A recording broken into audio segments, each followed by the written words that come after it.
તો જે રીતે સંસદમાં ઓબીસી આરક્ષણ બિલ રજૂ કરવામાં આવ્યું છે અને નોંધપાત્ર બાબત એ છે કે વિપક્ષે પણ તેને સમર્થન આપ્યું છે, એટલે સરકાર માટે આ બિલ પાસ કરાવવું ખૂબ જ સરળ બન્યું છે। ત્યારે શું સવાલ એ છે કે શું સરકાર આ બિલ પસાર કરાવીને, કેન્દ્ર સરકાર આ બિલ પસાર કરાવીને એક મોટો દાવ ખેલવા ઈચ્છે છે? કારણ કે ઓબીસી આરક્ષણ બિલમાં જે સુધારા છે અને તે આ જ્યારે કાયદો બનશે ત્યારે ઓબીસી યાદી બનાવવાનો અધિકાર હવે તમામ રાજ્યોને મળશે, એટલે કે જે રાજ્યોની પ્રભાવશાળી જાતિઓ છે તેમનો પણ ઓબીસીમાં સમાવેશ થઈ શકે છે। અને આ જ મુદ્દાને લઈને સંસદમાં પણ અત્યારે જ્યારે ચર્ચા ચાલી રહી છે ત્યારે આ મુદ્દે અમે ખાસ ચર્ચા કરીશું। ચર્ચામાં અમારી સાથે હાલ જોડાયા છે રાજકીય વિશ્લેષક દિલીપભાઈ ગોહિલ અને સાથે જોડાયા છે પાસના નેતા ધાર્મિક માલવિયા। સૌપ્રથમ દિલીપભાઈ આપની પાસે આવીશ, જે રીતે આ બિલને લઈને અનેક અટકળો પણ લગાવવામાં આવી રહી છે અને ખાસ તો એ છે કે રાજ્ય સરકારને જ્યારે અધિકાર મળી જશે ઓબીસી કઈ જ્ઞાતિને સમાવી કે નહીં સમાવી તેની યાદી તૈયાર કરવાનો,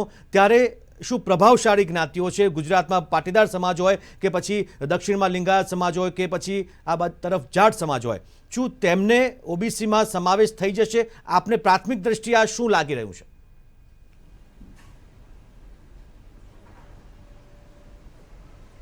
હવે મને ખ્યાલ નથી આવતો આવું ઇન્ટરપ્રિટેશન શા માટે થઈ રહ્યું છે કે રાજ્યોને અધિકાર આપવામાં આવ્યો। આ તો રાજ્યોનો જ અધિકાર હતો, રાજ્યો નક્કી કરતા હતા। ગુજરાતમાં આપણે શું બોલીએ છીએ? બક્ષીપંચ બોલીએ છીએ। બક્ષીપંચ શું હતું? ગુજરાતનું પંચ હતું। બક્ષીપંચે શું નક્કી કર્યું હતું? ઓબીસીની યાદી તૈયાર કરી હતી। તો અધિકાર કોનો થયો? રાજ્યનો અધિકાર થયો। રાજ્યનો જ અધિકાર છે। મરાઠાને રિઝર્વેશન કોણે આપ્યું? મહારાષ્ટ્ર સરકારે આપ્યું।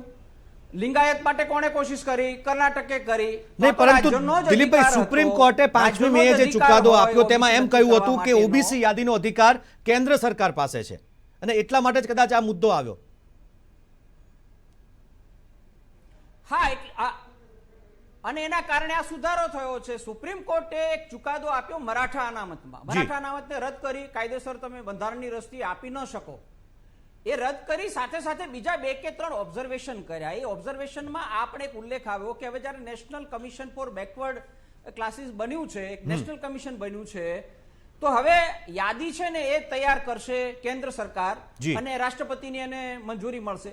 પણ એ તો કેન્દ્રનું ઓબીસી લિસ્ટ છે એને માટે હતું અને એ વખતે કેન્દ્રના પ્રતિનિધિએ રજૂઆત પણ કરી હતી કે આ તો કેન્દ્રની જે યાદી છે ઓબીસીની, જેમ રાજ્યની યાદી હોય છે એમ કેન્દ્રની પણ યાદી હોય, તો એ યાદી માટેની વાત છે। ને 2008માં જ્યારે સુધારો થયો અને આ કમિશન એક્ટ 103 બંધારણનો સુધારો થયો અને આ કમિશનની રચનાથી ત્યારે એની પાછળનો વિચાર એવો પણ હતો કે જે રીતે એસસી એસટી કમિશન છે એ રીતે ઓબીસીનું પણ એક કમિશન હોય, જેથી એમને જે કંઈ લાભ આપવાની વાત હોય અથવા તો એમના વિશે જે કંઈ સર્વે વગેરે કરવાના હોય તો એ કમિશનના દ્વારા થઈ શકે। પરંતુ આ સુપ્રીમ કોર્ટે ચુકાદો આપ્યો હતો અને મરાઠા રિઝર્વેશનના સંદર્ભમાં આપ્યો હતો, એટલે એ ગૂંચ ઊભી થઈ કે હવે રાજ્યોને અધિકાર નહીં રહે। એટલે બધી રાજ્યોની માંગણી હતી કે આ યોગ્ય નથી, પણ સુપ્રીમ કોર્ટનો ચુકાદો હતો એટલે તમારે એને રદ કરવા માટે કાં તો તમારે રિવ્યુ પિટિશન કરવી પડે અથવા તો તમારે સંસદમાં પાસ કરવું પડે। એટલા માટે જ બધા જ રાજકીય પક્ષોએ સમર્થન આપ્યું છે, કારણ કે જ્યાં જ્યાં બાકીના રાજકીય પક્ષોની પણ સરકાર છે એ લોકોની પણ એ જ માંગણી છે કે ઓબીસી જે લિસ્ટ છે એ તો રાજ્ય નક્કી કરવાનું હોય, પણ રાજ્ય નક્કી કરવાનું એટલે રાજ્યને મન થાય એમ નક્કી કરી નાખવાનું નથી। આ ઇન્ટરપ્રિટેશન એ છે કે હવે મન થઈ ગયું એટલે એબીસી કોઈને પણ બનાવી દેશે એ વાત નથી। એને બનાવવા માટેની જે કંઈ પ્રક્રિયા તમારે કરવી પડે તો તમારે કરવાની જ હોય છે અને એ બહુ લોજિકલ વાત છે। ઓકે, અમારી સાથે ચર્ચામાં ભાજપના નેતા અલ્પેશ ઠાકોર પણ જોડાઈ ચૂક્યા છે। અલ્પેશભાઈ, હું આપની પાસે આવું તે પહેલા ધાર્મિક માલવિયા, એક ખાસ એ જાણવું છે કે જે એવું કહેવામાં આવી રહ્યું છે કે સરકારનો એક નવો દાવ છે, આમાં ફાયદો તમામ રાજકીય પક્ષોને છે આ ઓબીસી બિલને જે સમર્થન મળ્યું છે, પરંતુ પાસની માગણી તો પહેલેથી હતી। માની લો ગુજરાતમાં પાટીદાર સમાજને સમાવવામાં આવે, કદાચ તમારા માટે પાસ માટે પાટીદાર સમાજ માટે તો રાહ વધુ આસાન થતો જોવા મળી રહ્યો છે।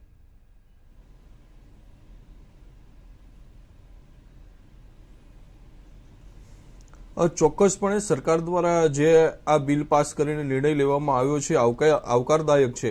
આમ પણ જેમ આગળ દિલીપભાઈ વાત કરી કે 2018ની અંદર સુધારો કરી અને આજ નરેન્દ્ર મોદીની સરકાર વખતે રાજ્ય સરકાર પાસેથી આ સત્તાઓ લઈ અને કેન્દ્ર પાસે સત્તાઓ કેન્દ્રિત થઈ હતી, પરંતુ વિપક્ષો અને તમામ રાજકીય પક્ષો ની જે માંગ હતી, વિરોધ હતો, એને લઈ અને આજે ફરીથી ચૂંટણીના ખૂબ જ નજીકના સમયગાળાઓની અંદર ફરીથી રાજ્ય સરકાર દ્વારા આ 127મું બિલ રજૂ કરી અને સુધારો કરીને ફરીથી રાજ્ય સરકારને સત્તા આપવાની જયારે વાત કરવામાં આવી છે અને આ બિલ વાત કરવા કરતા પાસ થઈ ગયું છે ત્યારે એ ખૂબ સારી બાબત છે. અને ખાસ જે પાટીદાર સમાજના અનામતની માંગ છે, તો પાટીદાર સમાજ ના અનામતની માંગનો પ્રશ્ન ઉઠ્યો ત્યારે પણ આ જ પ્રશ્ન હતો કે ભાઈ આ રાજ્ય સરકારના હાથમાં નથી. જે તે સમયે આનંદીબેન પટેલની સરકારમાં અને ત્યારબાદ વિજય રૂપાણીની સરકારમાં પણ આ જ પ્રશ્ન આવતા હતા કે ભાઈ આ રાજ્ય સરકારના હાથમાં લઈને નથી, કદાચ કેન્દ્ર સરકારના પાસે હાથમાં છે. આંદોલન અને કર્યું હતું આજે અને ગુજરાતની રાજ્ય અંદર સરકાર પાસે તે વખતે રાજ્ય હાથમાં નહોતું. ધનવેકભાઈ, હું આવું તે પહેલા અલ્પેશભાઈ, જે રીતે આ જે ગુજરાતમાં આંદોલન જે ઉઠ્યું હતું તે સમયે,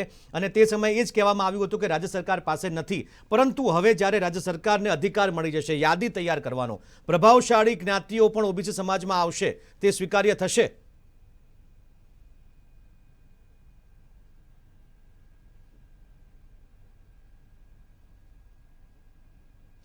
તો આ બિલને આવકારું છું, પરંતુ મુદ્દો એ છે નરેન્દ્રભાઈ કે જે ઓબીસી જ્ઞાતિઓને જે અનામત મળી છે એ અનામત મળેલી એ જ્ઞાતિઓની તો એક સર્વે થવું જોઈએ. જે જ્ઞાતિઓ ઓલરેડી અનામતમાં આવે છે તો એમની દશા શું છે આજે, એ અનામત થકી એમનો કેટલો ઉદ્ધાર થયો, કેટલા આગળ આવ્યા, એ પણ એક સર્વે થવો જોઈએ. કારણ કે અનામતમાં આવતી જ્ઞાતિઓ મોટા ભાગે મજદૂરી ઉપર, સામાજિક શૈક્ષણિક રીતે પછાત છે અને એમની જોડે કોઈ એવી સદ્ધરતા નથી. આજે પણ એ શૈક્ષણિક પછાત છે, આજે પણ સામાજિક પછાત છે, આજે પણ આર્થિક સદ્ધર નથી.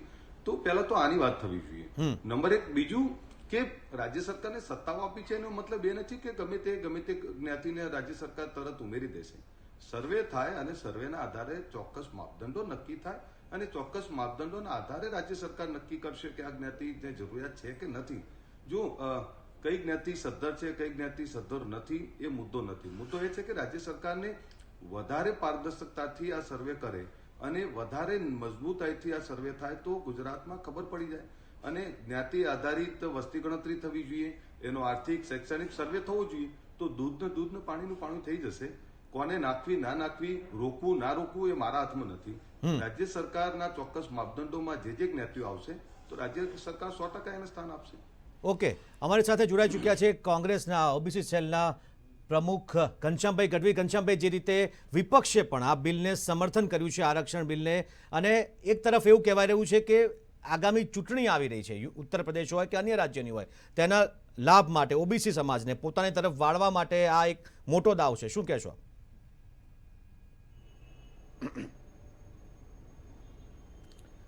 કોઈ પણ ગરીબલક્ષી જો કામ થતું હોય ને કોઈ સરકાર કરતી હોય તો એને દરેકે એનું સ્વાગત કરવું જોઈએ, એને આવકારવું જોઈએ.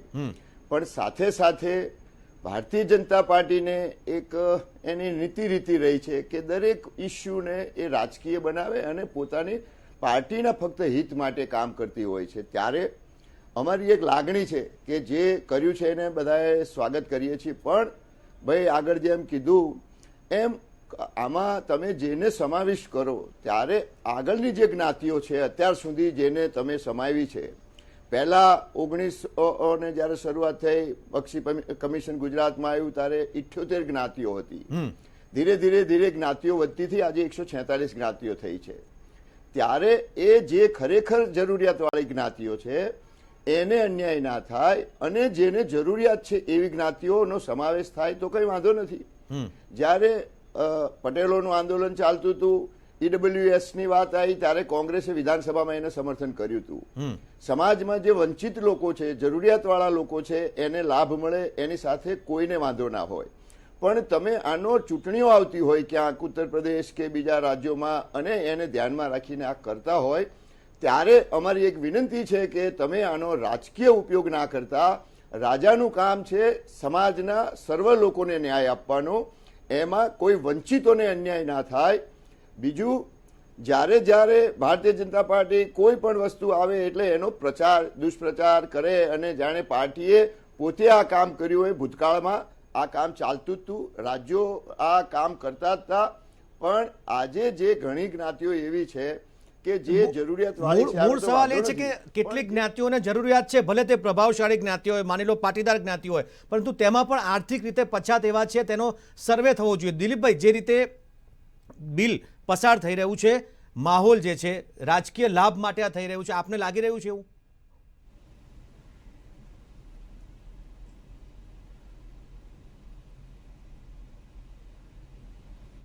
પણ તમે નિર્ણય લો. પણ અત્યારે આ બિલ પૂરતું એવું કહીશ કે એક ટેકનિકલ પ્રોબ્લેમ ઓલો મને સમજાતું જ નથી આખી વાતમાં કે હવે રાજ્ય સરકારો જેને મન થશે એને ઓબીસી બનાવી દેશે એવું ઇન્ટરપ્રિટેશન આવ્યું ક્યાંથી? આખી વાત સમજાતી નથી. આખી એવું જો તો પછી મરાઠા રિઝર્વેશન ખતમ શા માટે થયું?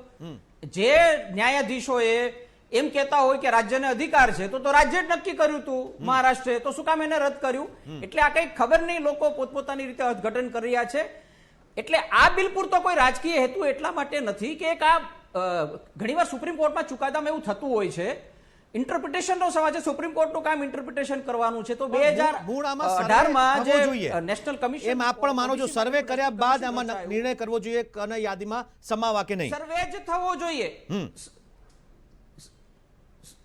સર્વે એને એ તો એ જ હતું, પેલા પણ એ હતું, આજે પણ એ છે, આવતીકાલે પણ એ જ રહેશે. સર્વે કર્યા વિના તમે મરાઠા અનામત આપ્યું, 2 જણાને બેસાડ્યા, એક રિપોર્ટ આપી દીધો કે આ પછાત છે અને તમે રિઝર્વેશન આપી દીધું, તો એ માન્ય રહેતું નથી. તમારે સર્વે પારદર્શી રીતે કરવો પડે ને એમાં જેને જરૂર હોય એને તમારે સમાવેશ કરી શકાય છે, એનો કોઈ ના ઇનકાર નથી કરતા. પણ સર્વે કરવાની જે વાત છે મૂળભૂત રીતે પારદર્શી સર્વે, સૌને ગળે ઉતરે એવો એ જ છે, એ પ્રક્રિયાથી જ આપવાની છે. આમાં માત્ર કોઈ એક સર્વે કરે જ્ઞાતિનો, એ સર્વે કરે અને એને લાગે રાજ્ય સરકારને કે ઓબીસીમાં લેવી છે, પછી પણ એમણે કેન્દ્રને યાદી મૂકવી અને રાષ્ટ્રપતિ સહી કરે તો મંજૂર થાય એવું અર્થઘટન થયું હતું.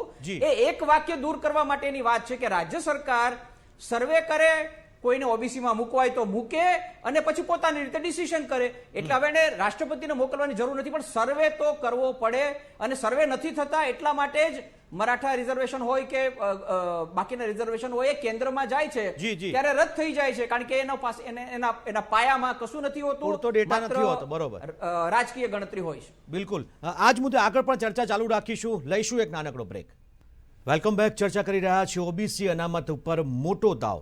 ધાર્મિકભાઈ, ખાસ સવાલ એ થઈ રહ્યો છે કે માની લો રાજ્ય સરકારને આ અધિકાર મળી જાય, બિલ પાસ થઈ જાય, કાયદાનો ફાયદો મળી શકે તમામ જ્ઞાતિઓને જેને ઓબીસીમાં સમાવેશ કરવાની માંગ હતી, તો માની લો પાટીદાર સમાજની વાત છે, જ્યાં સુધી તમારી પણ માંગણી પાસની પહેલેથી રહી છે, પાટીદાર સમાજને આર્થિક અનામત આર્થિક આધારે મળવું જોઈએ કે પછી સર્વ જ્ઞાતિને મળવું જોઈએ? શું માનો છો તમે?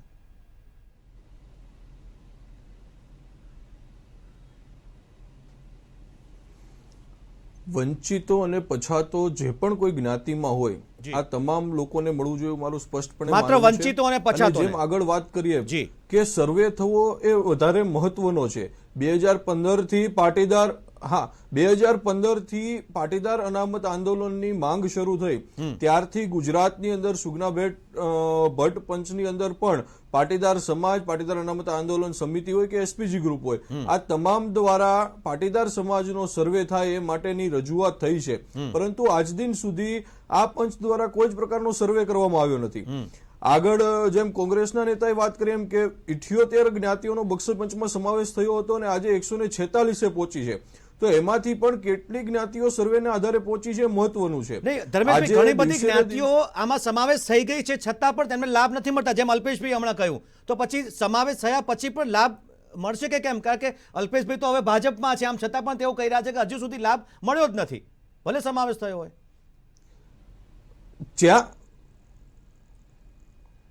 ચોક્કસપણે જ્યાં સુધી સરકારની નીતિ સ્પષ્ટ નહીં હોય, સ્વચ્છ નહીં હોય, ત્યાં સુધી આનો ખરા અર્થમાં ખરા લોકો ઓકે, અલ્પેશભાઈ, સરકારની નીતિ સ્પષ્ટ ક્યારે થશે? અલ્પેશભાઈ. નરેન્દ્રભાઈ, હું આજે એક બક્ષીપંથના દલિતોના આદિવાસીના સામાજિક નેતા તરીકે બેઠો છું, ત્યારે હું આપને એવું સ્પષ્ટ કહું કે જે રીતે બક્ષીપંથ દલિત સમાજ માટેનું એક સ્પેશિયલ મિનિસ્ટ્રી છે, જે રીતે આદિવાસી સમાજ માટેની એક અલગ મિનિસ્ટ્રી છે, તો મારી વર્ષોથી માંગી રહી છે કે ભાઈ બક્ષીપંથ સમાજ માટેની પણ એક અલગ મિનિસ્ટ્રી હોવી જોઈએ, એનું પણ વિભાગ અલગ હોવું જોઈએ. બીજી વાત એ રહી છે કે એની જે પણ નિગમો છે એના એ બધા જ નિગમોમાં એ જૂજ ગ્રાન્ટ, એ વહીવટી ખર્ચ પૂરતી ગ્રાન્ટ ફાળવવામાં આવે છે, તો એને પણ એક માતબર રકમ ફાળવવામાં આવે. 54% બક્ષીપંથની વસ્તી છે ગુજરાતમાં. બીજી વાત એ રહી છે, વારંવાર હું કહું છું કે જ્યાં સુધી એના માટે નક્કર નીતિઓ ના બને, એ નીતિઓની અમલવારી ના થાય, ચોક્કસ પ્રકારનું ફંડિંગ ફાળવવામાં ના આવે, એની અલગ મિનિસ્ટ્રી ના હોય, ત્યાં સુધી આવી એ તો માગણી સમાજો આગળ કરેલી છે, નહીં આમ આવી છતાં શકે. પણ નથી થયું. મુદ્દો અને એ બીજું છે. અલ્પેશભાઈ, મારે એ જાણવું છે કે અગાઉ ઓબીસી એકતા મંચે જ્યારે ગુજરાતમાં આંદોલન થયું, પાટીદારો અને ઓબીસી સમાજમાં સમાવેશ ન થાય એટલે ટૂંકમાં તેના માટેનો વિરોધ કર્યો હતો. તો હવે તો કદાચ સીધી રીતે તેમને પ્રવેશ મળશે જે આર્થિક રીતે પછાત છે તેમને. નહીં, દિલીપભાઈએ કહ્યું, દિલીપભાઈની વાતથી સહમત છું કે દરેક પોતપોતાની રીતે ખોટા અર્થઘટનો કરી રહ્યા છે. જી. રાજ્ય સરકારને સત્તા આપી છે એટલે રાજ્ય સરકાર ગમે તેને અંદર પ્રવેશ આપી દે એવું નહીં થાય. એના ચોક્કસ પેરામીટર, એના માપદંડો નક્કી થશે, એના આધારે સર્વે થશે. મેં બે વાત કરી કે સવર્ણ સમાજમાં આવતા તમામ સમાજોનો સર્વે થાય અને બક્ષીપંચમાં આવતા તમામ સમાજોનો સર્વે થાય અને એક સર્વેના આધારે નક્કી થાય કે બક્ષીપંચમાં આવતી જ્ઞાતિઓને અનામત મળી છે તો એમનો કેટલો ઉદ્ધાર થયો, એમનો કેટલો વિકાસ થયો, એમને કેટલી સરકારી યોજનાઓ, સરકારી નફા નુકસાન મળ્યા, જી. એનો એક ચોક્કસ સર્વે થાય. સવર્ણ સમાજમાં પણ આવતા ગરીબો કેટલા ગરીબ છે, કેટલા પછાત છે, એનો પણ સર્વે થાય. દૂધનું દૂધ પાણી પાણી થઈ જશે. આમાં બિલકુલ, કોને ઘનશ્યામભાઈ, રોકવા, કોને નહીં સમાવવા, જે એ સર્વેની રાજ્ય વાત છે, સરકારના- અત્યાર સુધીમાં જે આર્થિક અનામત કે જે રીતે પછાત જ્ઞાતિઓનો સમાવેશ થયો છે તેમને લાભ મળ્યો છે કે કેમ? કેટલો લાભ મળ્યો તમારી દ્રષ્ટિએ?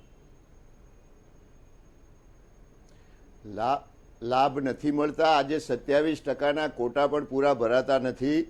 બીજું, એની તમે જેટલી વસ્તી છે, અમે તો એમ કહી છીએ કે તમે વસ્તી ગણતરી કરો અને એને એ પ્રમાણે વિધાનસભાઓમાં કે લોકસભાઓમાં એને બજેટની ફાળવણી કરો. જી. જેમ SC ST ને એનું બજેટ ફાળવવામાં આવે છે એમ OBC ને આજે 27% હોવા છતાં એનું 10% પણ બજેટ વિધાનસભામાં ફાળવવામાં આવતું નથી. એટલે તમે સંખ્યા વધારવાથી કઈ ફાયદો નથી. રાજ્યને સોંપી દો, ના સોંપો, પણ એમના કલ્યાણ માટે શું થાય છે, એમને કયા હજુ એવા બક્ષીપંચ સમાજના એવા હજુ ઘણા સમાજો છે કે જે એવી જગ્યાએ વસે છે કે એમને એમનું જીવન કેવી રીતે જીવે છે પોતાને ખબર નથી કે પોતે કઈ રીતે જીવી રહ્યા છે, એવી હાલતમાં જીવે છે. હું જોઉં છું અમારા અમદાવાદ જિલ્લાના નળકાંઠાના વિસ્તારમાં કે એવી જ્ઞાતિઓ જીવે છે કે જેને ઉપર જમીન, નીચે જમીન, ઉપર આભ છે.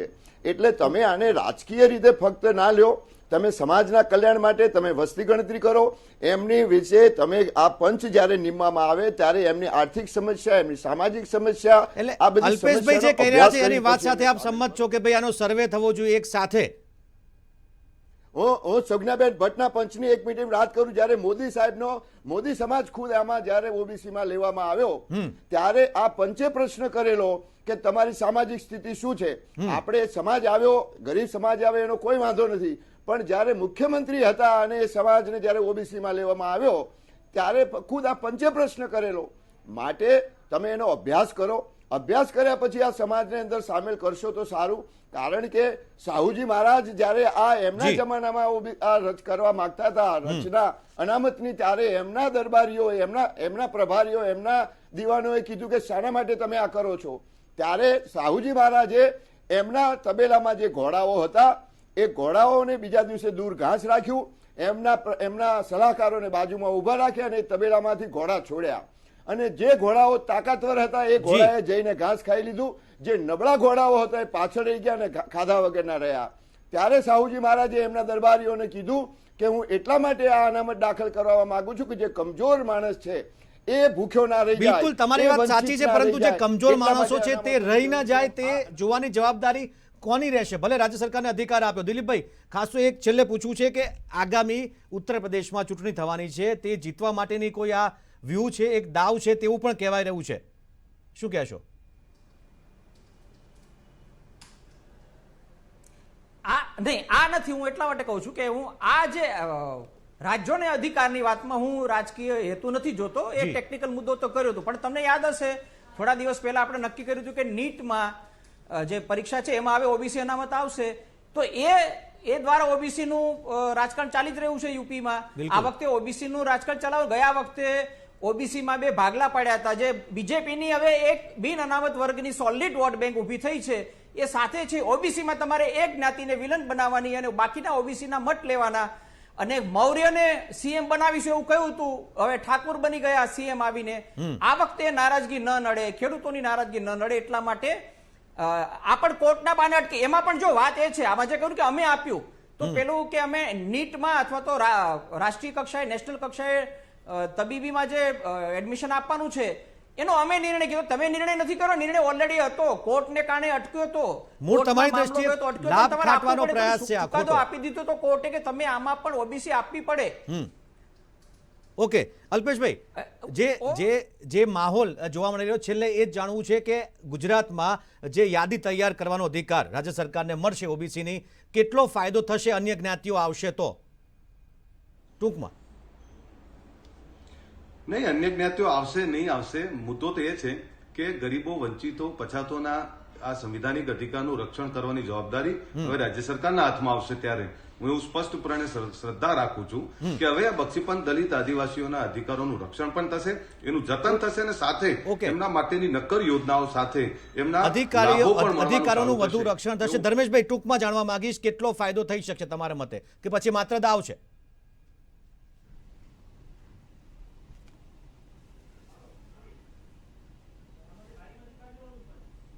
2018 પહેલા પણ રાજ્ય સરકાર પાસે સત્તા હતી ને આજે ફરીથી રાજ્ય સરકાર પાસે સત્તા આવી છે. જી. પરંતુ સરકારને ઓકે, આ બાબતે કાર્ય કરવાની કેટલી ઈચ્છા શક્તિ છે, લોકોના હિતમાં નિર્ણય લેવાની કેટલી ઈચ્છા શક્તિ છે એના પર ડિપેન્ડ છે. ઓકે, બિલકુલ. યોગ્ય સર્વેઓ થાય, તમામ જ્ઞાતિઓના મુખ્ય આધાર રહેવાનો છે કે આખરે ફાયદો થશે કે નહીં થાય. આ જ મુદ્દે આપ અમારી સાથે જે ચર્ચામાં જોડાયા, દિલીપભાઈ ગોયલ, અલ્પેશભાઈ ઠાકોર, ધર્મેશ માલવિયા અને ઘનશ્યામભાઈ ગઢવી, આપ તમામનો આભાર. તો જે રીતે બિલ સંસદમાં રજૂ થયું છે અને હવે તે કાયદો બનશે, રાજ્ય સરકારને અધિકાર મળશે, પરંતુ તેનો સાચો ઉપયોગ, સંનિષ્ઠ ઉપયોગ થશે કે કેમ, તે એક મોટો સવાલ હજુ પણ એટલો જ ઉભેલો છે. આ અતિ વિશેષ રજૂઆત. વધુ સમાચારો માટે આપ જોતા રહો TV9. નમસ્કાર.